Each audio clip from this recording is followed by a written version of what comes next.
All that you touch, you change. All that you change changes you. The only lasting truth is change. God is change. God is change. God is change.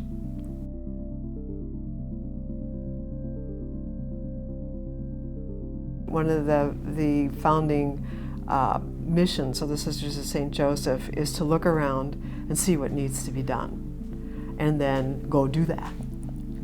I am Sharon Howell. I'm a Sister of St. Joseph. Primarily, I see myself as someone who's working together with the community to maintain the Catholic identity of the university, which includes the fact that because we are Catholic, we can and are invited to be and should be inclusive of all. Well, when the Sisters of St. Joseph came here in St. Paul, it was at the turn of the century, and it was pretty obvious that the need for higher ed for women was critical, not just in the so-called fields of social work and nursing and teaching at the time, but even more broadly than that. And so people said, let's go ahead and try to do this. And they had the support of the Archbishop and the church here to go ahead and do it, to create a Catholic institution of higher education that would grant academic degrees, not a finishing school.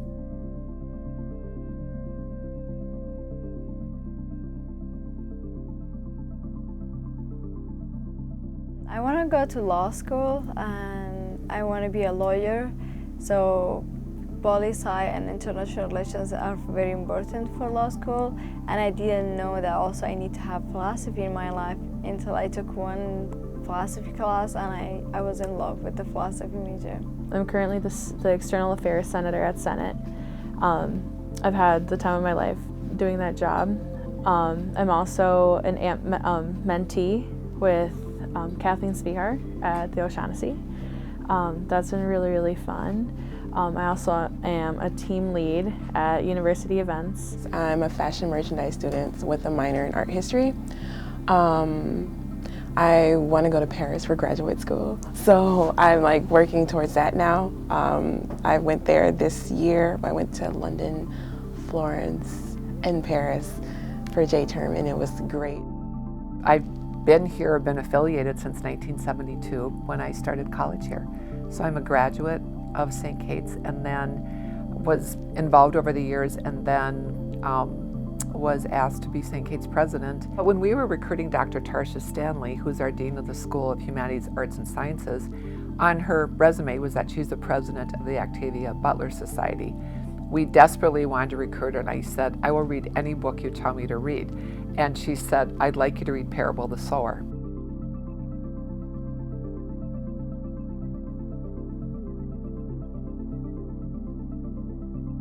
I first found an Octavia Butler short story when I was just in the library one day as a graduate student in the late 90s. And my first encounter was with the actual story Bloodchild. And I was so fascinated. I thought, I've always been a science fiction buff, loved speculative fiction. But when I read this story, I couldn't believe that I did not know who Octavia Butler was. I'd never heard of her. I started looking around the academy, and I would talk to people and say, you know, what are you doing with Octavia Butler's work? And what I realized was that her work was being used in so many different disciplines. So I came across people who were using her work, particularly Parable of the Sower, in economics classes, in political science classes, in history courses, in a biomedical ethics course, in eco-criticism courses. And so I thought, here were all these different disciplines who were using her work in different ways. And so the first thing I thought was, we need to know that. We're not talking to each other. So I decided that I needed to try to gather a collection of that work and create an anthology around what it meant to teach Octavia Butler in the academy.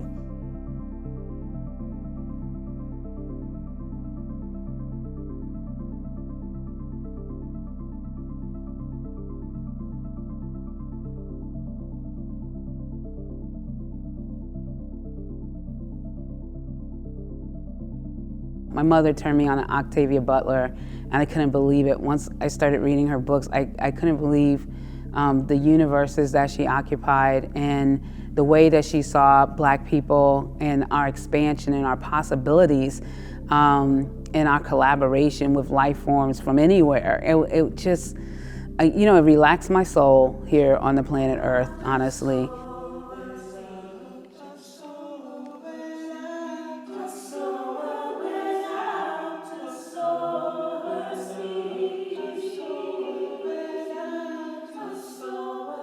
My mom got asked by Professor Toni Morrison to do a Princeton Atelier, which is a semester-long teaching by artists. So she said maybe Toshi can do half of the classes. And that's how I got to teach at Princeton before like all my friends that went to college. And so my mom chose Parable of the Sower as the text, and then I had to finally read the book.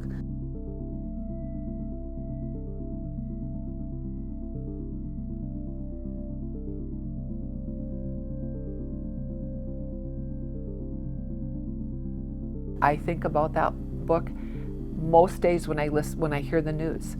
I think about that book when I think about the mission of St. Catherine's University, which is to educate women to lead and influence. And we're trying to find those women who can change the systems, who can improve the legal system, the healthcare system, the judicial system, the business system. And to me, when I read that book, it's about how you lead, and it's about the courage to enact change. And I think this book engaged more of the young women on the campus. The themes of racism and leadership flow through the book, but I think there's an identification with the character. I feel like as I've read and as I've been trying to live the themes from the book, I feel like I kind of am Lauren in the way that she thinks, the way that she does things, the way she interacts with people. A little hard-headed and has their own plans, but understands that life brings you to different things and you just kind of have to go with it. Relating to Lauren and how she had no choice but to change. She had no choice but to adapt. So I'm trying to get my mindset, like, you have no choice. If you want to be great, it's time to change, it's time to adapt, and it's trying to get out your comfort zone, and it's time to expand. So this is the most recent Octavia Butler book that I've read. And so it's been like a series of like reading her books. And I actually feel like the books come to me or I stumble upon them like when I'm supposed to. And like wherever I am, like in my life or in thinking about what do I want to do next. I was looking at Laureen and I'm like, it's me. It's like this book talks about me, about us, about other students that may encounter suffering and pain in a different way, encounter the struggles that Laureen is going through in a different way. And I was thinking of like, if she'd fight for the truth and change, how we could find our own leadership within ourselves. And it helped me a lot to see myself in her eyes and looking at what Octavia Butler is trying to send that message through us thinking about our future and looking at the things that we could change from today's life and things that we need to prepare in order to find that change.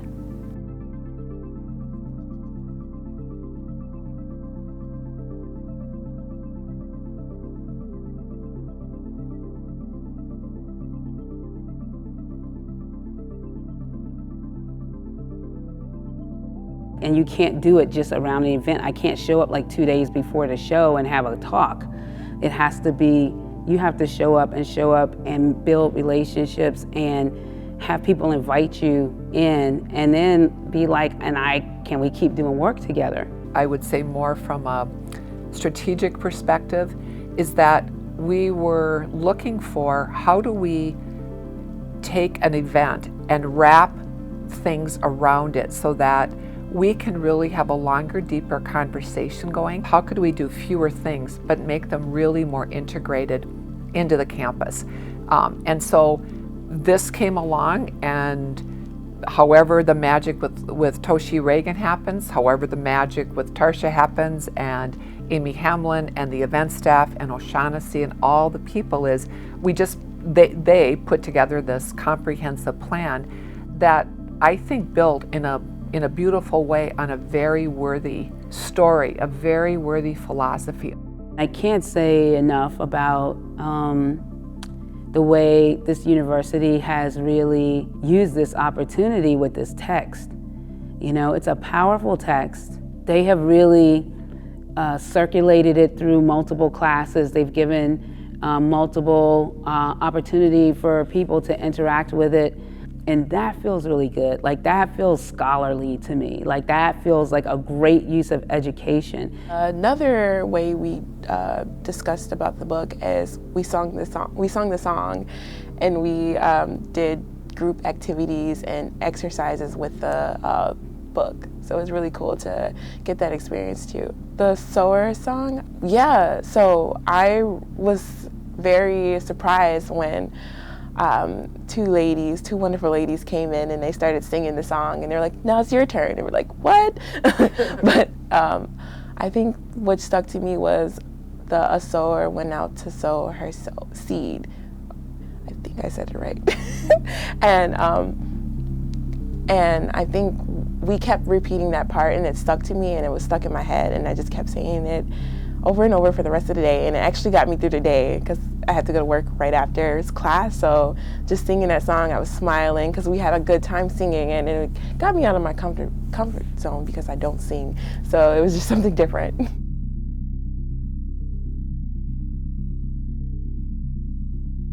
This show at St. Catherine's is really incredible because it's the first show of our second year. I dreamed a reminder of a lie. At least 3 years ago, your God stopped being my God. I had to write about this dream. I'm learning to fly, to levitate myself. I have to come 3 to 4 times because I'm not just interested in doing a performance.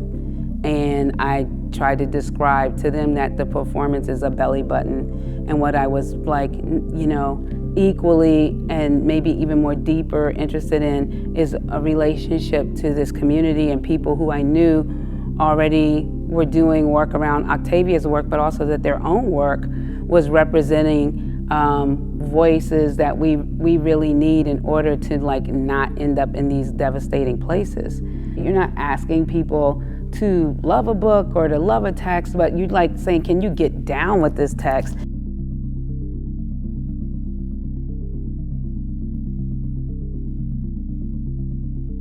As I've said before, the opera won't be a culminating event. It's going to, I think, be another way to catapult us into the future, and I think in many different directions. So we have looked at the study of Octavia Butler as a way to figure out what's important to this community and who we are and what connects us to one another, and we'll continue to do that. We may not look specifically at another Butler text, but what we will do is to continue to live out the lessons that she's taught us about building community, about figuring out where you fit in, about the things that you could do to help the environment, to help your neighbor. So it really is a tool for us in order to get to that dream that the Sisters of St. Joseph were dreaming 100 years ago, to make sure that we figure out a way to help our dear neighbors, that we figure out a way to build women leaders, and that we continue to do that, into the next century. All that you touch, you change. All that you change changes you. The only lasting truth is change. God is change. God is change. I could do this forever.